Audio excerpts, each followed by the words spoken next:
Good morning, good afternoon, good evening. Folks, this is Shirley Osborne. This is day 6 of my 45 days. My 45 days of being live. If you haven't been on before, quick recap.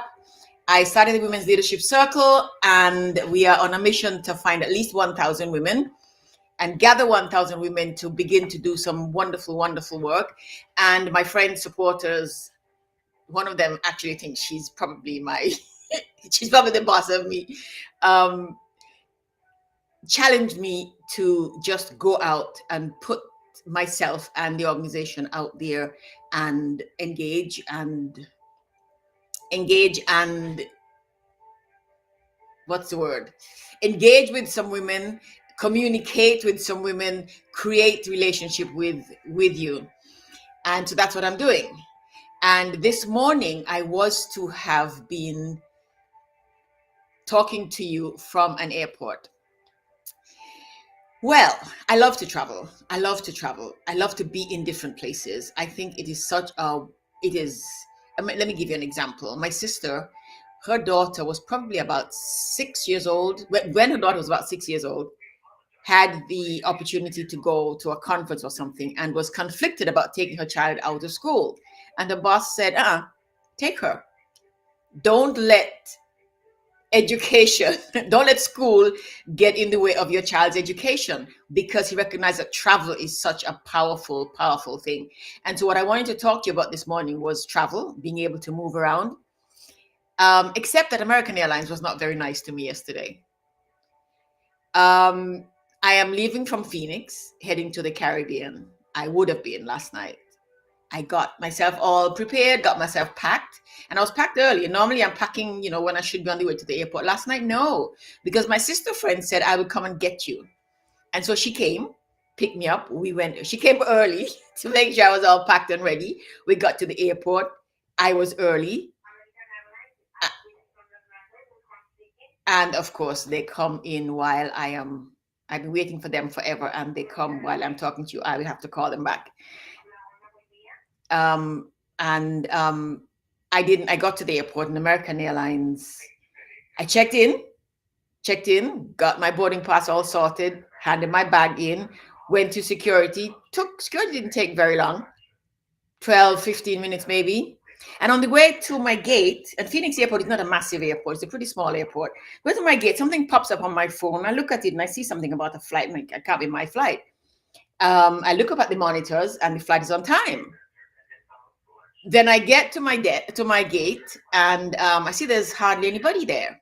And this was, maybe an hour, 15 minutes before the flight was to have taken off.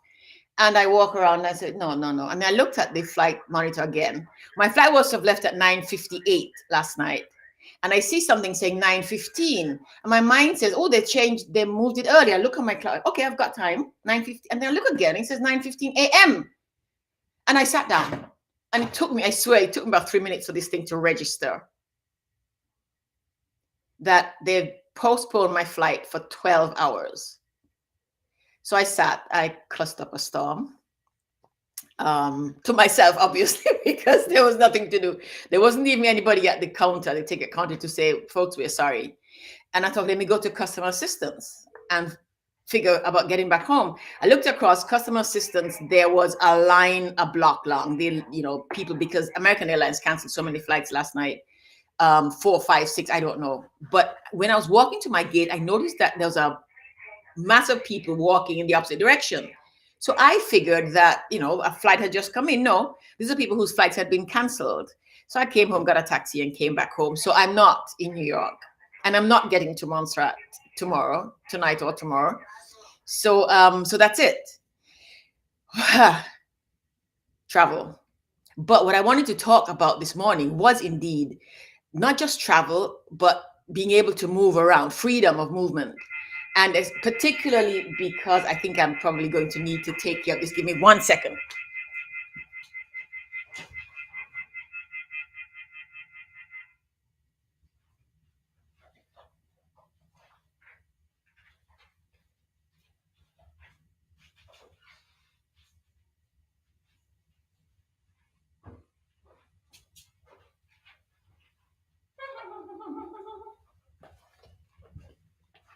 Yeah, it wouldn't stop. I had to hang up. Um, yes, the importance of movement. I'm very, very sorry about that. Um, they had to come in while I was on the walk. I've been waiting for an hour for them to pick up the phone. For me, travel is probably the best way to open up your mind. I grew up on a small island, like I said, and so you had to move around for lots of things. I remember when I was a child, I needed to get glasses, and I literally had to go to another island, get on a plane, my mom and me on a Saturday morning, go to another island and get my glasses. Had to leave for school, had to leave for a number of things. You have to go. And so it has worked out really, really well because the opportunity to immerse yourself in somebody else's culture and ways of doing things and language and rituals and so on is, I think, one of the most beautiful things. And so I travel as much as I can. I'm being more mindful nowadays, obviously, because of the climate crisis. But I love to sail, so I actually do sail as much as I can. Literally sail. I use the wind. We use the wind. And so what I wanted to talk about this morning was those women who don't have the freedom. Don't have the freedom. There's so many women in the world who literally don't get the opportunity to move around. And my neighbor told me the other day she's never left the United States, for example. And I remember when I was living in New York, I was doing some work in a school in New Jersey, in Newark, New Jersey. Newark, New Jersey is across the river, literally from New York City. You could see it, right? And it's a train ride, a bus ride into the city.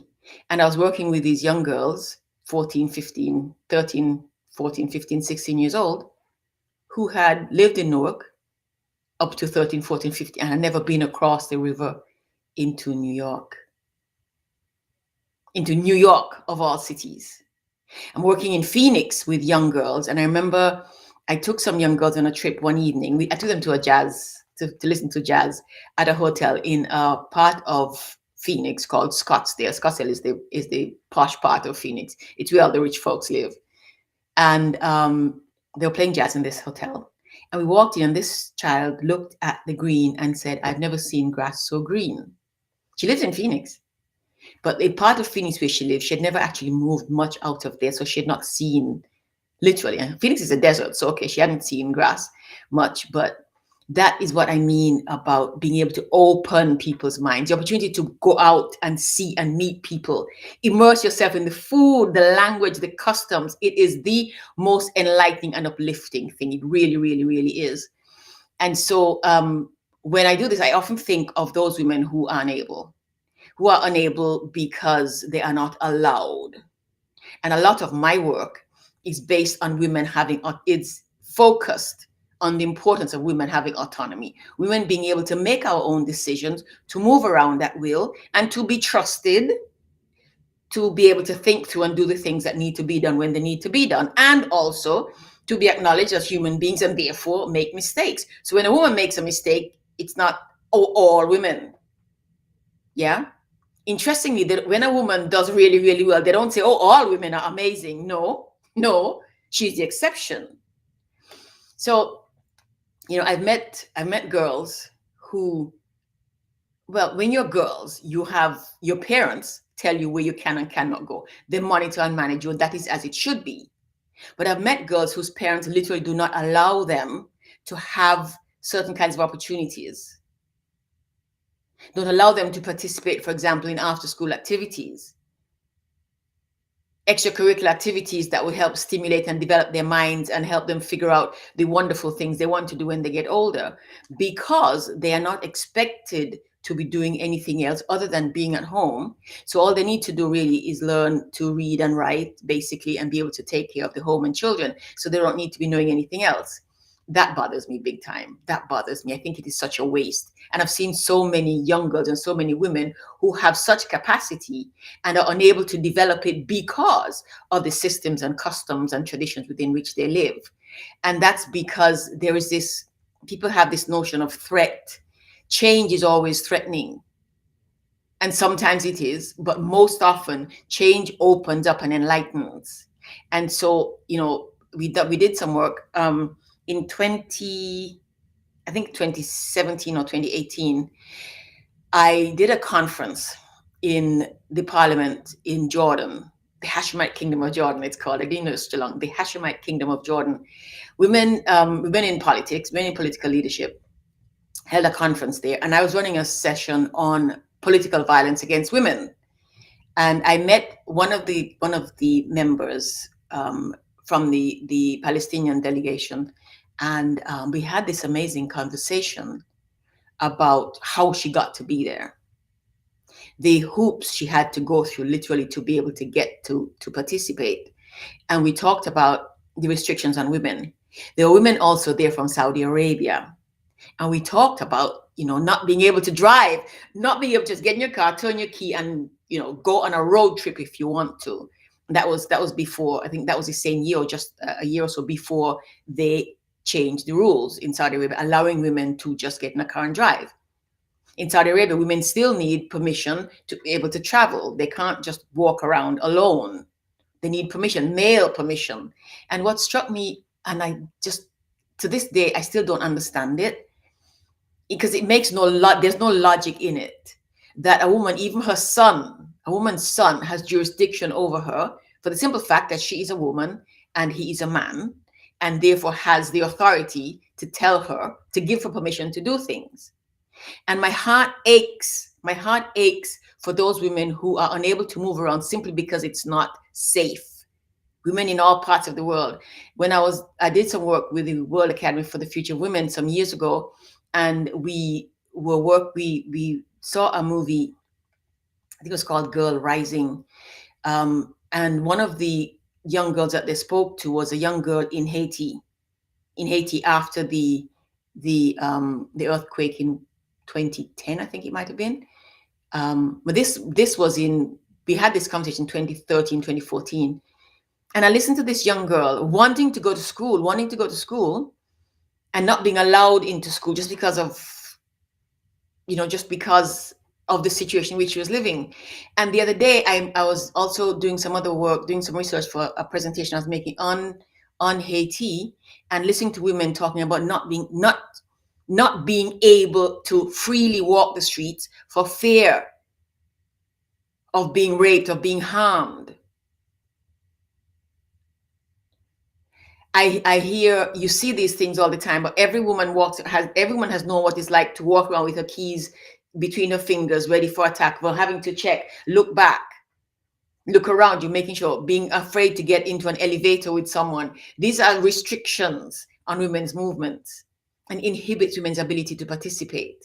Some years ago, we did a presentation with the CWP about when women are restricted in our private life, we are unable to participate fully and contribute to the public, and therefore everybody loses. And this is such a big deal.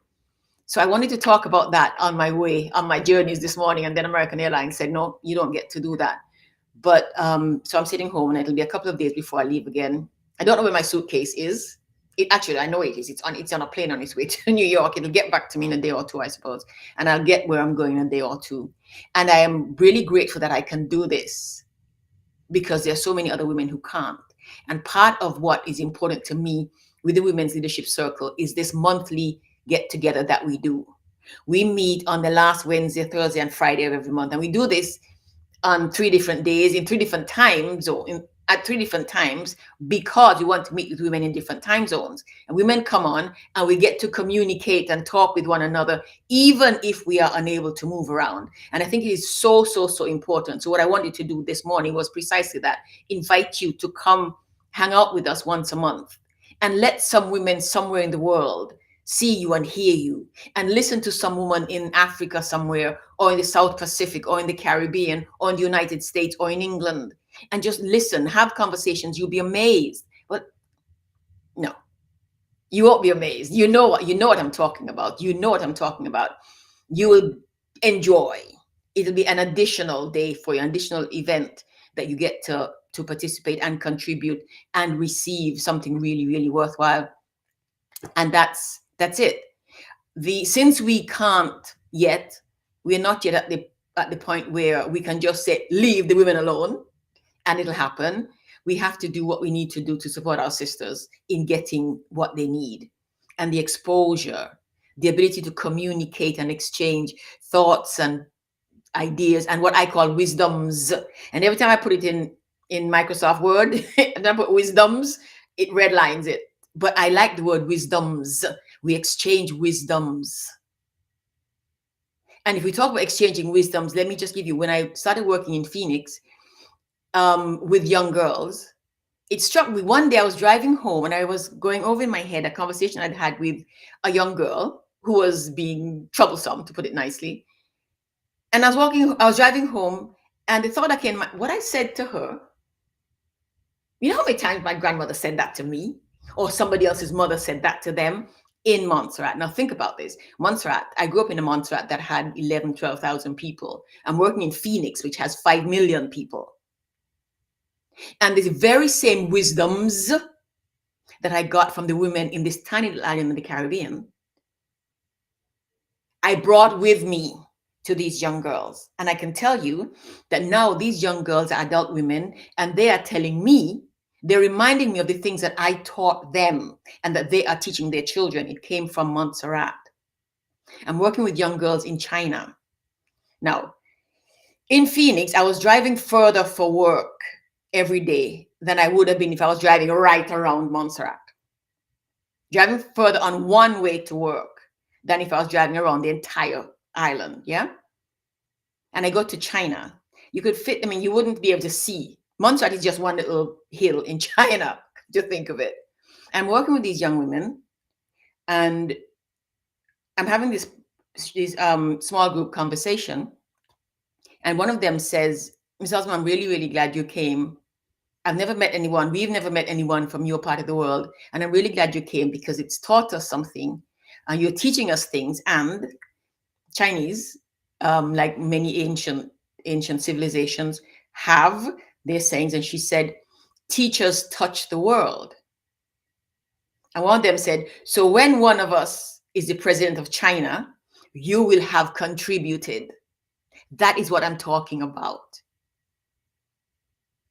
That is what I'm talking about. That is what women getting together does. The United Nations tells us that, in their experience, when they go around the world teaching women to read or to farm or to do something, even, open up a well in the village, women share this.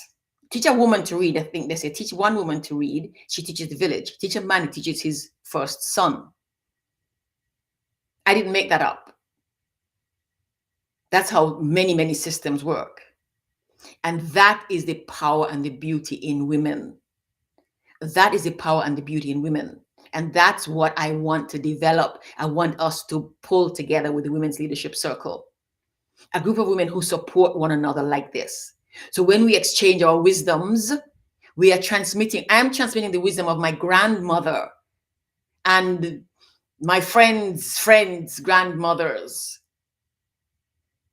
to young girls in China and in the United States and in Mauritius and in all the places that I go. And so being able to be online like this gives us the opportunity to do that. Gives us the opportunity to all bring this together and put some powerful, powerful, wonderful, wonderful wisdoms and teachings out there that can make a difference in the world. Obviously, it will be tomorrow. These are, just like the Chinese women told me, we're playing a long game here, but if we don't play it, it will not change. And we get to play our part. So my invitation to you is to come join me with the Women's Leadership Circle, and let's put our energies out there. Let the information move back and forth. It is just as powerful as the interwebs, as my friend calls it. So imagine there's this powerful electronic technology, and then there's this powerful feminine wisdoms, these powerful feminine wisdoms that we can transmit. Put them together, and what can we have? We can change some amazing things in the world. We can make a massive amount of difference in our communities, in our families, and together they will build. That's it. We don't all have the opportunity to travel, to move around and engage, but online we can. We can. I can see your face. I can see your eyes. I can see you smile. We can see one another do these things. We can hear the different tones in our voices, not even like the telephone. So at the Women's Leadership Circle, we want to use this. We, again, if I go back to, the whole Chinese thing, every corporate training I've been to in the United States has used it. They show this symbol, these Chinese characters, and say it means crisis and opportunity. Well, okay, here's a perfect example. Women need to get together. It's important that women get together and work together in a focused and friendly and powerful, recognizing our power. Yesterday, I mentioned that one of my challenges with some of the organizations is that because we work within these male strictures, these male restrictions, we respond to the male requirements. We work the way the male systems work. We look for the same outcomes, the same outputs. And that is one of the reasons why we're moving so slowly. Something needs to change. And what needs to change is women getting together in the ways that women get together, using women's wisdoms and women's abilities and women's particular ways, and talking like this, meeting one another like this, I think is one of those ways. So we'll do things the way women have traditionally done things and have added and improved as we have come through time. And we can make a difference in our homes, our schools, our communities, and hey, in the world. So we don't have to get on a plane and travel. We don't. It's beautiful when we can, and I encourage you to do it every chance you get, without, also keeping in mind how much damage you could do to the ozone layer. But think, however, of the importance of being able to support those women who don't get the opportunity, our sisters who don't have the opportunity to lead, and who have all the abilities that we have. The only reason I can do this with you is because I had the chance to go to school and get an education and to travel and see different things and learn different languages and learn histories. That is the reason I can do this. There are other women out there, I promise you, smarter than I am. There are girls out there who are smarter than I ever was, but they don't have this opportunity. And if we can do something to give them even a little bit of it, let's do that. Let's do that. Thank you very much. I'm going to go look for my suitcase again, and I will let you know when I'm traveling. It'll probably be in 3 or 4 days or so, because I was traveling for an event which is happening tomorrow on Saturday. I won't get there in time, so I'm going to sort of take my time and go. I still have an event later in the month. I'm going to get there in time for that. So I'll talk to you from here tomorrow, and when I travel, we will see how it goes. I'm going to go find my suitcase. Thank you so very much. Have yourselves a wonderful day, wonderful evening, and a pleasant night, wherever you are. And we'll see you again tomorrow. Take good care.